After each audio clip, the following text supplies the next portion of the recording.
Hello friend, তোমরা সবাই কেমন আছো? আশা করি ভালো আছো। আর আমি তো খুবই ভালো আছি। ভালো থাকার কারণ হলো আমরা আজকে সন্ধ্যাবেলা মেলাতে এসেছি। মেলা ঘুরতে কার না ভালো লাগে? মনটা যদি খারাপ থাকে তবুও ভালো হয়ে যায় মেলাতে আসলে। তো দেখো, আমার বাড়িতে অনেকে এসেছি মেলাতে, শ্বশুর শাশুড়ি ছেলে আর আমরা সবাই এসেছি, শুধু আমার বরটা আসেনি। দেখো রাত্রের অন্ধকার, আর এদিকে যমুনা নদীর পাশ দিয়ে আমরা মেলায় যাচ্ছি। তো সেই জন্য কিছু দেখাতে পাচ্ছি না। আর এখন আমরা চলে এসেছি মেলাতে। তো প্রচুর বড় একটা মেলা হচ্ছে, যেটা গোবরডাঙ্গাতে হচ্ছে। তো দেখো মেলায় আমরা কি কি দেখলাম।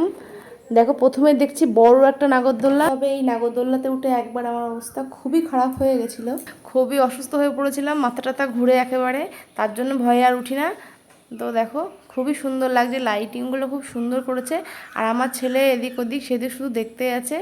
এখানে দেখো বাসনের দোকান বসেছে, আর এখানে প্রচুর প্রচুর প্রচুর খেলনার দোকান বসেছে। দিব্য তো সবই ধরে বাড়ি নিয়ে যেতে পারলে বাঁচে, কিন্তু সেটা মনে মনে, মুখে কোনো খেলনার বায়না করে না আমার ছেলে। তো দেখো সব দিকে তাকিয়ে তাকিয়ে দেখছে, মনে হচ্ছে যেন সব কিছু কিনবেও। অবশেষে একটা দোকানে দাঁড়িয়েছে খেলনার জন্য। তো ওকে কিছু খেলনা কিনে দেওয়া হলো। আর এখন বলছে ও নাগরদোল্লা উঠবে। তো উঠতে বারণ করতে দেওয়া হচ্ছে বলে দেখো মুখটা কেমন করছে। তো অবশেষে নাগরদোল্লাতে উঠলো। আর এখন চিন্তা যে মাথা টাথা না ঘুরে। তো দেখো ভালোই মজা করছে। আমি ভাবছিলাম যে পারবে না, কিন্তু বাবা এত ওস্তাদের উপরে ওস্তাদ, কত পাক হয়ে গেছে, এখনও নাবার ইচ্ছাই নেই, বলছে নাববো না।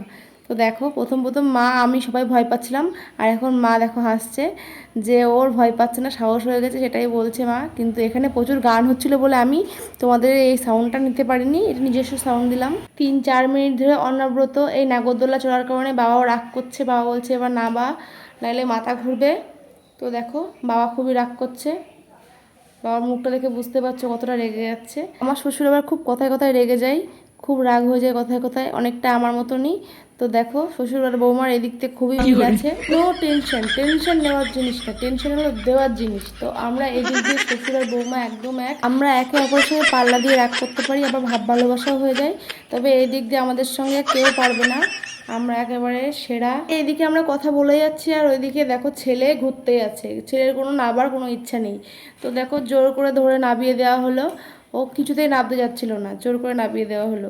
আর এদিকে দেখো আমি তো ভিডিও না করে থাকতেই পারলাম না, কত সুন্দর দেখো জিনিসগুলো, কত বিউটিফুল লাগছে। পাখির কত সুন্দর থাকার জায়গাটা, উফ, অসাধারণ লাগছে পাখির ঘরটা। তো দেখে মনে হচ্ছে আমি সব কটা ধরে নিয়ে যাই, নিয়ে একটা ঘরে শুধু ঝুলিয়ে রেখে দেবো এগুলো। তো কত সুন্দর লাগছে দেখো, আমি তোমাদের সঙ্গে একটু ভিডিও করে শেয়ার করছি। কত ভালো লাগছে, তোমরা কিন্তু বলবে তোমাদের কেমন লাগলো। আমার কাছে তো খুবই সুন্দর লেগেছে, তো আমি একটা নিলাম। আর এদিকে আমার ছেলে বলছে ফুচকা খাবে। তো আমরা চলে গেলাম ফুচকার স্টলে। সত্যি বলতে মেলায় এসে কয়েকটা ফুচকায় যদি না খাও তাহলে মেলাটা কিন্তু একদমই ভালো লাগে না, অসম্পূর্ণ হয়ে যায়। তো দেখো, তা আমরা কয়েকটা ফুচকা খেয়ে নিলাম। ফুচকাগুলো খুব একটা যে টেস্টি তা না, একদম নিরামিষ ফুচকা। তা মোটামুটি ছিল খাওয়ার জন্য, খুব একটা টেস্টি না। তো আমরা ফুচকা খেয়ে নিলাম, আর বাড়ির সবাই খাচ্ছিলো, অতিরিক্ত ঝাল ছিল ফুচকাটাতে। তো আমি এবার ওর জন্য আইসক্রিম খেয়ে নিলাম, ওরা এখনও ফুচকা খেয়ে যাচ্ছে। আর এবার আমরা বাড়ির দিকে রওনা হলাম। দেখো আমরা টোটোতে উঠে পড়েছি। গোবরডাঙ্গা থেকে আমাদের বাড়ি মাত্র 5 থেকে 7 মিনিটের রাস্তা, বেশি রাস্তা না। টোটোতে 5 মিনিট লাগে, অবশ্য হাঁটলে একটু দেরি হয়। তো দেখো ব্রিজ থেকে মেলাটা কত সুন্দর লাগছে। তো আজকে ভিডিওটা এই পর্যন্ত, দেখা হয় পরে ভিডিওতে।